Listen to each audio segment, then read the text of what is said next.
Student. कैसे हैं आप लोग? आज हम डिस्कस करेंगे टॉपिक रिप्रोडक्शन इन बैक्टीरिया, यानी कि बैक्टीरिया सेल किस तरीके से रिप्रोड्यूस करती हैं। तो इससे पहले हम जानेंगे कि रिप्रोडक्शन क्या होता है। रिप्रोडक्शन वो प्रोसेस होती है जिसके थ्रू एक सेल एक या एक से ज़्यादा सेल में डिवाइड करती है और अपने जैसी सेल प्रोड्यूस करती है। उस प्रोसेस को हम क्या बोलते हैं? रिप्रोडक्शन। री मतलब दोबारा और प्रोडक्शन मीन्स उत्पन्न होना। इस तरीके से रिप्रोडक्शन को हम कैसे डिफाइन कर सकते हैं? Reproduction is a process in which a cell और ऑर्गेनिज्म इज डिवाइड और multiply to form cells like itself. अब हम बात करते हैं कि बैक्टीरिया में रिप्रोडक्शन किस तरीके से होता है। जैसे कि हम जानते हैं कि बैक्टीरिया क्या है, एक प्रोकैरियोटिक सेल है। तो उसके बेसिस पे जो बैक्टीरियल सेल डिवाइड करती हैं वो किसी भी मोड से डिवाइड कर सकती हैं। जैसे कि हम जानते हैं कि जो रिप्रोडक्शन के मोड होते हैं वो दो होते हैं, सेक्सुअल मोड ऑफ रिप्रोडक्शन और asexual mode of reproduction. Sexual mode of reproduction में क्या होता है, पहले हम पढ़ेंगे एसेक्सुअल मोड ऑफ रिप्रोडक्शन के बारे में। एसेक्सुअल मोड ऑफ रिप्रोडक्शन में क्या होगा, एक सिंगल पेरेंट जो होता है अपने जैसी आइडेंटिकल कॉपी प्रोड्यूस करता है, जो जेनेटिकली भी क्या होती हैं, identical to their parents. Done. इसका मतलब इसमें क्या होगा, एक सिंगल पेरेंट ही दूसरी प्रोजेनी या दूसरे ऑर्गेनिज्म को प्रोड्यूस करता है जो जेनेटिकली आइडेंटिकल होता है टू देयर पेरेंट्स। उनके जीन कॉम्बिनेशन में किसी भी तरीके का कोई डिफरेंस नहीं पाया जाता, इसीलिए हम उसको क्या बोलते हैं, एसेक्सुअल मोड ऑफ रिप्रोडक्शन। जबकि इसके कंपैरिजन में अगर हम बात करते हैं sexual mode of reproduction, as we all know, sexual mode of reproduction में क्या होता है कि दो पेरेंट की जरूरत होती है। एक वर्क करता है एज अ फीमेल पार्टनर और एक एज अ मेल पार्टनर। दोनों में गैमेट का प्रोडक्शन होता है, फिर उसमें रिकॉम्बिनेशन की प्रोसेस के थ्रू, क्रॉसिंग ओवर, मियोसिस, उन सब प्रोसेस के थ्रू एक नया ऑर्गेनिज्म रिप्रोड्यूस होता है। उसी को हम क्या बोलते हैं, सेक्सुअल मोड ऑफ रिप्रोडक्शन। इसमें क्या होगा, नए कॉम्बिनेशन बनेंगे, क्योंकि इसमें मियोसिस की प्रोसेस के थ्रू, हैप्लॉइड के थ्रू पहले सबसे पहले क्या बनेंगे, स्पोर्स बनते हैं। वो स्पोर्स वर्क करते हैं एज अ गैमेट, जिसमें नंबर ऑफ क्रोमोसोम पेरेंट्स के जस्ट हाफ होते हैं। फिर वो रिकम्बाइन करते हैं और फाइनली उनमें जो क्रोमोसोम कॉन्स्टिट्यूएंट होता है वो मिलके हो जाता है 2n, जिसमें जेनेटिक रिकॉम्बिनेशन के चांसेस भी होते हैं। ये जेनेटिक रिकॉम्बिनेशन ही रिस्पॉन्सिबल होता है वेरिएशन के लिए। जितनी भी वेरिएशन आते हैं जनरेशन टू जनरेशन पेरेंट्स में और उनकी ऑफस्प्रिंग में, वो किसकी वजह से आते हैं, इस रिकॉम्बिनेशन की वजह से। और रिकॉम्बिनेशन कब होता है, सेल डिवीजन के टाइम पे, मियोसिस की प्रोसेस में, मियोसिस फर्स्ट के थ्रू जब क्रॉसिंग ओवर में होती है, जिसमें एच स्टेज में, उस स्टेज को हम बोलते हैं रिकॉम्बिनेशन। जो क्रॉसिंग ओवर होती है, रिकॉम्बिनेशन, यानी कि पेरेंट्स का जो जीनोम होता है वो क्या होता है, फ्यूज कर जाता है क्रॉसिंग ओवर के थ्रू। जो पार्ट एक्सचेंज होते हैं उसी वजह से जो जेनेटिक कॉम्बिनेशन होता है वो ऑफ स्प्रिंग में डिफरेंट होता है in comparison to their parents. समझ में आया?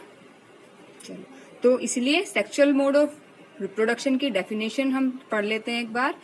Sexual mode of reproduction involves the genetic recombination between two parents and so produce offspring which are quite different from each other and their parents. ठीक है।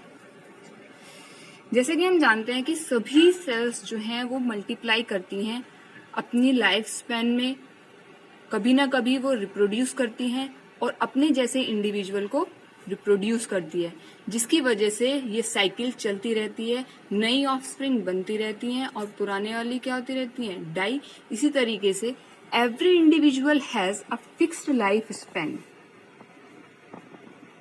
Every individual has a fixed lifespan and completion of which in the individual dies. ठीक है। However, the species survive for a period of for greater than the lifetime of any individual in it. The production of the individual by the existing one is called reproduction. ठीक है, modes of reproduction भी आपको समझ में आए कितने होते हैं, 2, सेक्सुअल मोड ऑफ रिप्रोडक्शन और एसेक्सुअल मोड ऑफ रिप्रोडक्शन। दोनों में डिफरेंस क्या है? सेक्सुअल मोड ऑफ रिप्रोडक्शन में एक से ज्यादा पेरेंट की जरूरत होती है, जिसमें क्या होता है, वेरिएशन के चांसेस होते हैं, और जीन कॉम्बिनेशन जो होता है वो उनकी ऑफस्प्रिंग में पेरेंट से डिफरेंट होता है। जबकि एसेक्सुअल मोड ऑफ रिप्रोडक्शन में क्या होगा, एक सिंगल पेरेंट से ही क्या होता है, एक से ज्यादा ऑफस्प्रिंग बनती हैं, एक भी बन सकती है, एक से ज्यादा भी बन सकती है, बट उनका जो जेनेटिक कॉम्बिनेशन होगा वो कैसा होगा, सेम होगा एज देयर पेरेंट्स। उनके जीन में किसी भी तरीके से कोई चेंजेस नहीं आता है, पेरेंट ही डिवाइड करते हैं और एक से ज्यादा नंबर में ऑफस्प्रिंग प्रोड्यूस करते हैं। ठीक है, अब बात करते हैं types of reproduction in bacteria, यानी कि जो अभी हमने पढ़े हैं सेक्सुअल और एसेक्सुअल मोड ऑफ रिप्रोडक्शन, इनमें भी फर्दर डिवीजन है कि कितने तरीके से बैक्टीरियल सेल डिवाइड कर सकती है। तो पहले हम पढ़ेंगे एसेक्सुअल रिप्रोडक्शन के टाइप्स। ठीक है, चलो इसमें फर्स्ट एग्जांपल जो आता है वो आता है आपका बाइनरी फिशन। क्या आता है? Binary fission.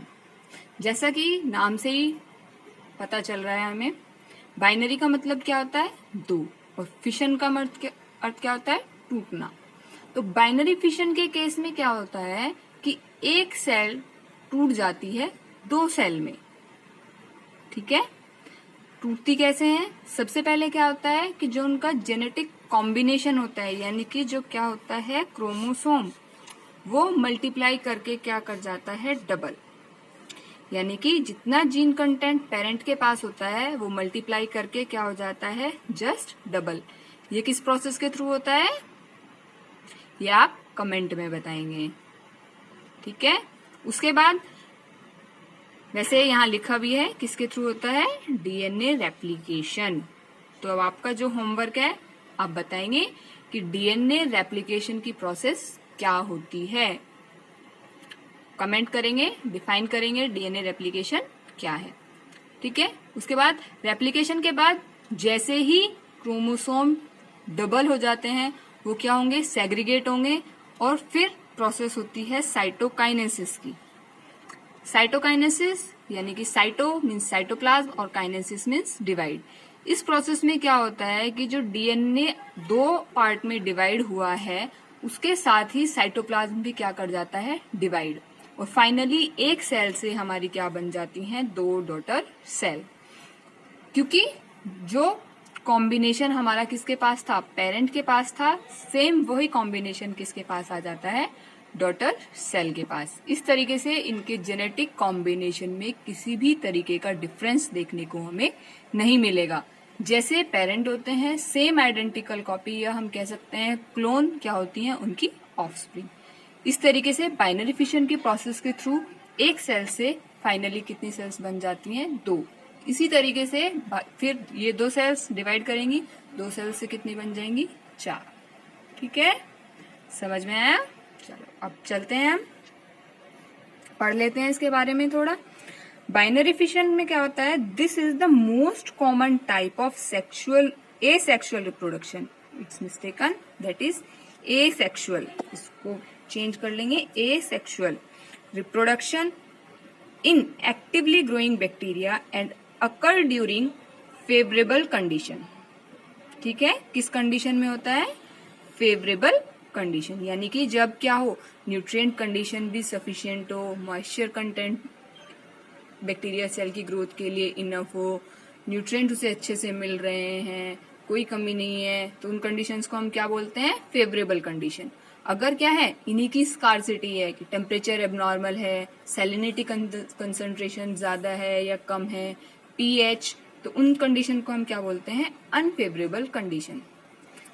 फिर in this process the cytoplasm and the nuclei divide equally into 2 without mitosis, and the 2 daughter cells formed are identical to each other, hence this is name as the binary fission.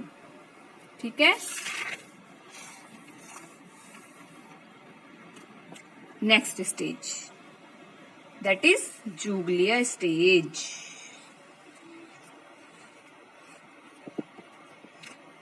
जूगलिया stage में क्या होता है, ये किसमें होती है, unfavourable condition में। Unfavourable condition जैसा कि अभी बताया, या तो न्यूट्रिएंट की स्कार्सिटी होगी, या टेम्परेचर, या सैलिनिटी, कोई भी कंडीशन जो उसकी ग्रोथ को सपोर्ट करने में हेल्प ना करती हो, उसे हम क्या कहेंगे, अनफेवरेबल कंडीशन। जूगलिया स्टेज में जो डिवाइड करती हैं बैक्टीरिया सेल, वो कब करती हैं, अनफेवरेबल कंडीशंस में। या तो फूड की स्कार्सिटी हो, या टेम्परेचर, या अदर कोई भी कंडीशंस, फिजियोलॉजिकल कंडीशन जो उसकी ग्रोथ के लिए एसेंशियल है, वो एबनॉर्मल हो, उसी को हम क्या कहेंगे, उसी कंडीशन में होती है डिवाइड जो करती हैं सेल्स जूगलिया प्रोसेस के थ्रू। इसमें क्या होता है कि जो सेल्स होती हैं वो कैसी होती हैं, जैसे कि हम जानते हैं मोस्ट ऑफ बैक्टीरिया सेल्स कैसे होते हैं आपके, यूनिसेलुलर। यूनिसेलुलर बैक्टीरिया क्या होंगे, यानी कि जो सेल्स हैं बैक्टीरिया सेल्स, वो सिंगली अपीयर्स होती हैं। वो क्या करती हैं, जैसे ही न्यूट्रिएंट की डेफिशिएंसी होनी स्टार्ट होती है, तो वो क्या करती हैं, एक केमिकल सिक्रीट करती हैं, म्यूसिलेज टाइप, जो चिपचिपा होता है, और वो सेल्स क्या बनाना शुरू कर देती हैं, एग्रीगेट बनाना शुरू कर देती हैं। पहले चेन में अरेंज होंगी, फिर फाइनली क्या बना लेती हैं, आपस में मिलके क्लम्प्स बना लेती हैं। इसी को बोलते हैं हम जूगलिया।